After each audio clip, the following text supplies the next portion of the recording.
rumah tangga berpoligami ni abang ialah redha di antara satu sama yang lain. Ustaz cakap senang lah. Ada juga isteri yang macam dia bagi suami dia kahwin sebab dah rimas tengok lelaki.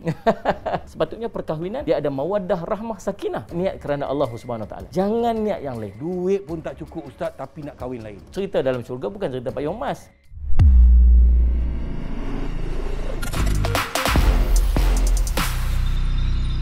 Bismillahirrahmanirrahim. Assalamualaikum warahmatullahi taala wabarakatuh dan salam sejahtera bagi mereka yang bukan Islam yang menonton sembang viral pada malam ini dan bersama dengan saya Ustaz. Apa khabar Ustaz? Baik, alhamdulillah rabbil alamin. Dalam kehidupan kita mana ada orang perempuan khasnya suka bermadu Ustaz? Ya. Memang orang perempuan tu dia menolak menjadi madu Ustaz kan? Kenapa Ustaz jadi macam tu Ustaz? Adakah mereka ni kurang faham dengan ilmu agama? Dia sebenarnya ada beberapa perkara lah. Yang pertama tentang agama definitely lah. Bila dia tak faham kedudukan agama dan tuntutan dan kebenaran yang ada dalam agama untuk si suami itu berkahwin lebih daripada satu, maka dia akan menolak. Dan subhanallah Sayyid Syamad, dan sampai-sampai ada cerita-cerita tentang payung emas. Sama dengar tentang payung emas. Payung emas ni sebenarnya tak ada dalam hadis. Orang tua-tua dulu dia nak menggambarkan betapa hebatnya seorang perempuan yang redha bila isteri ataupun suami dia untuk berkahwin lain, maka seolah-olah macam dia dapat payung emas. Itu dengan menunjukkan bahawa dia mendapat kenikmatan syurga Allah SWT.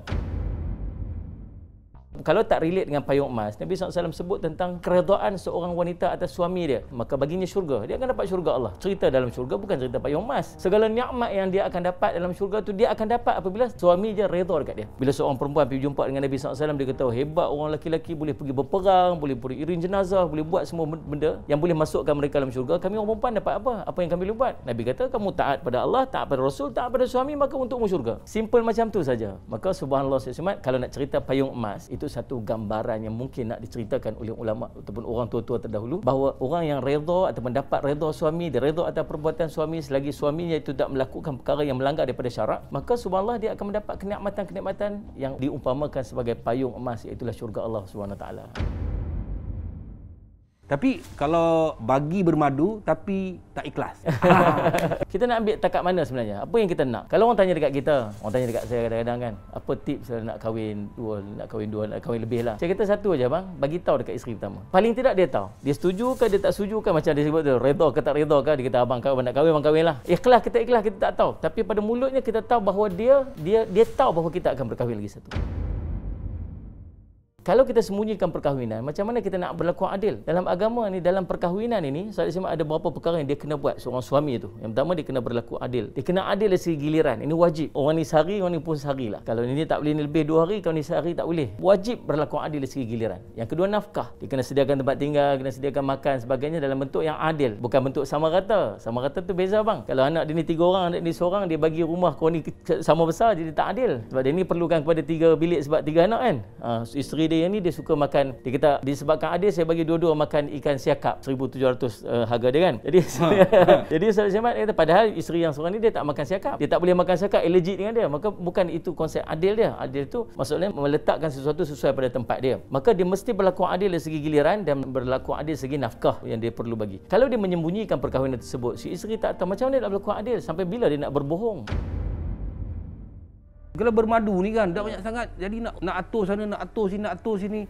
Pening lah Ustaz. Di situ ada satu nama kebijaksanaan bang. Dalam menyusun Salih Muhammad, kadang kita kena ada grup WhatsApp, isteri-isteri grup WhatsApp, supaya giliran itu disusun oleh si isteri bukan si suami. Isteri pula susun, okey ni first day ke ni, kemudian second day kat sini. Isteri-isteri menyusun giliran dan akhirnya menyebabkan persetujuan pada ramai. Kalau ada keperluan untuk pergi travel apa semua, dimaklumkan kepada isteri buat apa ni, berbincang siapa yang akan ikut dan sebagainya. Akhirnya benda tu akan jadi mudah. Yang kunci dia kepada kebahagiaan, kepada rumah tangga berpoligami ni abang, ialah redha di antara satu sama yang lain. Ustaz cakap senang lah. Ustaz cakap senang. Ini tapi Ustaz berani. Dia sebab itulah dengan perkahwinan dia start dengan keberanian bang. Dia kena start dengan keberanian dulu. Dia macam mana pun seorang lelaki dia kena faham tanggungjawab bila dia memilih untuk berpoligami. Yang tanggungjawab ni saya suka. Duit pun tak cukup Ustaz tapi nak kahwin lain. Bukan saya cakap memang jodoh tu betul lah jodoh. Itu macam mana cerita Ustaz? Adakah kita akan dimasukkan dalam kategori menginaya lepas tu? Nombor satu sekali, apa niat kita nak berkahwin tersebut. Bila kita berkahwin, bukan cerita 1, 2, 3, 4 kan. Bila kita berkahwin ialah kita nak menunaikan sunnah baginda Rasulullah SAW. Kita ambil seorang wanita dalam hidup kita. Dan bukan ambil sahaja, kita ada tanggungjawab yang kita kena tunaikan pada dia. Nafkah dia, kita kena pelihara dia, kita kena jaga dia dengan penjagaan dengan nyawa kita sekali. Kalau ada orang nak rosakkan dia, kita akan pertahan dia dengan nyawa kita sendiri. Sama juga berkahwin kedua, yang ketiga sebagainya. Maka tanggungjawab ini kena ada, dan seorang lelaki-lelaki dia mesti faham bahawa bila dia berkahwin, dia mesti berkahwin kerana nak menunaikan tanggungjawab dan perintah Allah, namanya niat kerana Allah Subhanahu Wa Taala. Jangan niat yang lain. Abang, kalau orang niat untuk berkahwin kerana nafsu, dia akan rosak. Kalau dia niat berkahwin kerana harta, dia akan rosak. Tapi kalau kita niat kahwin kerana Allah, nafsu Allah akan bagi dengan sebaik-baiknya. Kalau dia niat kahwin kerana Allah, harta pun Allah akan bagi. Allah akan murahkan harta dia. Ingat dulu waktu kita bujang-bujang, abang, kita cukup makan untuk kita seorang saja. Tapi bila isteri kita sampai, isteri kita berkahwin. Tapi bila kita kahwin, walaupun isteri kita tak bekerja, tapi duit kita akan cukup untuk 2 orang. Lepas tu lahir pula anak-anak kita, nombor 2, nombor 3 apa sebagainya. Boleh cukup balik. Bukan dia menumpang rezeki kita, tapi kita menumpang rezeki dia yang sampai dekat kita. Maka demikian juga kalau sampai yang kedua ke yang ketiga, dia akan memurahkan rezeki. Tetapi kalau niat dia salah, dia akan hilang benda-benda tu. Dia akan hilang cerita rezeki murah. Pasal kenapa rezeki aku tak murah? Pasal apa aku tak dapat macam mana yang orang lain dapat? Pasal apa aku tak tenang? Sepatutnya perkahwinan dia ada mawaddah, rahmah, sakinah. Jadi maknanya kalau katakan dia ada satu isteri, ada anak-anak, rezeki dah murah. Macam Ustaz cakap tadi kan. Lepas tu kalau dia kahwin 1, kahwin 2, kahwin 3, bertambah anak lagi, sebenarnya dia boleh jadi kaya. Betul. Kerana Allah dia buat benda tu. Akan jadi kaya raya lah. Maknanya setiap anak yang lahir tu pasti ada rezeki dia. Tapi kenapa dia tak dapat? Kenapa tak dapat? Sebab dia start dengan salah. Maka tu sebab tu dia kena betulkan niat dulu. Bila kita berkahwin, orang tak faham. Orang ingat kata bila berkahwin kedua ni dah tak sama macam kahwin pertama. Tak, sama aja. Kita berkahwin pertama, dalam Quran Allah sebut sakinah, bawah sakinah itu rahmah dan mawaddah. Sakinah ni maksud tenang, rahmah maksud belas kasihan, mawaddah ni maksud kasih sayang. Dan perkahwinan pertama kita dapat yang tu. Perkahwinan kedua pun kita nak macam tu. Perkahwinan ketiga pun kita nak macam tu. Tapi mesti semuanya start daripada dengan niat kerana Allah. Tapi ada juga isteri yang macam dia bagi suami dia kahwin sebab dah rimas tengok lelaki. Dia suka duduk seorang-seorang. Dia suka pergi shopping seorang, dia rimas dengan kehadiran suami. Itu macam mana, Ustaz? Dia ada waktu-waktu yang si suami dia boleh berkahwin apabila si isteri pertama tu dia tak mampu untuk menunaikan tanggungjawab dia. Dia maksudnya dia mungkin dia sakit. Maksud dia faham tuntutan seorang suami. Dia orang lelaki, dia ada tuntutan, dia ada kehendak yang dia perlu tunaikan dalam hidup dia. Demikian juga orang perempuan. Tapi orang perempuan dengan orang lelaki Allah tak bagi sama, abang. Allah sebut dalam zuyyina lin-nasi hubbus syahwat minan nisa. Allah sebut tentang karakter orang lelaki. Allah hiasi orang lelaki ini dengan keinginan daripada perempuan. Tapi Allah tak sebut tentang orang perempuan. Sebab orang lelaki kalau abang tengok, kalau ada orang perempuan yang suami dia meninggal, dia boleh hidup seorang-seorang, dia tak kahwin, tak apa. Dia boleh survive kan? Dia boleh survive. Ni maklum kahwinlah ni dah ada apa ni Tok Imam kenal apa semua, dia kata tak apalah aku duduk seorang-seorang macam ni pun okey dah. Orang perempuan ni macam tu. Tapi orang lelaki, isteri meninggal sekejap dia dah menggelabah semua, baju pun dah selekeh bagai apa semua. Dia tak boleh hidup sebab orang lelaki tak boleh hidup tanpa orang perempuan. Dia kena ada pengganti dia. Bila si isteri dia faham bahawa dia tak mampu lagi untuk menunaikan tanggungjawab dia sebagai seorang isteri dengan baik, maka dia boleh bagi kelonggaran kepada suami dia, abang kahwinlah. Tapi sifat manusia ni macam mana? Dia akan ada cemburu, dia akan ada tak seronok, dia akan rasa macam ada orang tu lebih pada dia. Tambah waktu dia sakit, bila tengok si isteri baru tu dapat khidmat pada suami dia, dapat apa, dia akan mula rasa rendah diri. Dan ini sifat manusia. Tapi kalau dia dapat bersabar dengan apa yang dia lalui itu, maka ganjaran pahala yang Allah akan berikan kepada jauh lebih banyak.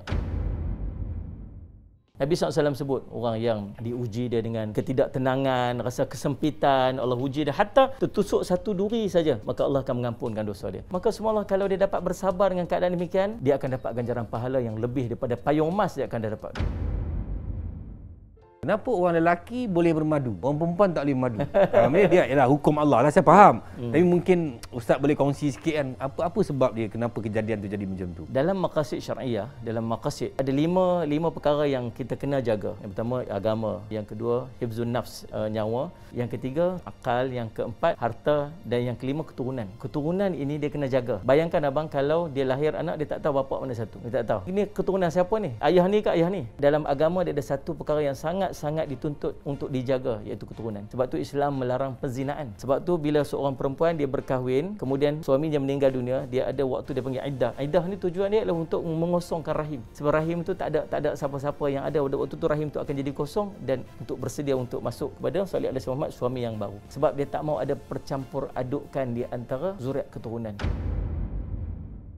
Itulah lumrah kehidupan, bagaimana Allah lebih maha mengetahui. Dan kalau kita rasa jodoh kita boleh tambahkan kepada 1, 2 dan 3 bagi lelaki dan bagi perempuan pula, boleh mengizinkan, kerana itulah yang terbaik, kerana kehidupan di dunia hanya sementara. Jangan kita kongsi, kalau tak pasti jangan kita buat wakaf dosa. Assalamualaikum warahmatullahi wabarakatuh, dan salam sejahtera bagi mereka yang bukan Islam yang menonton sembang viral. Kalau tak puas hati, kita PM tepi. Baik, terima kasih Ustaz.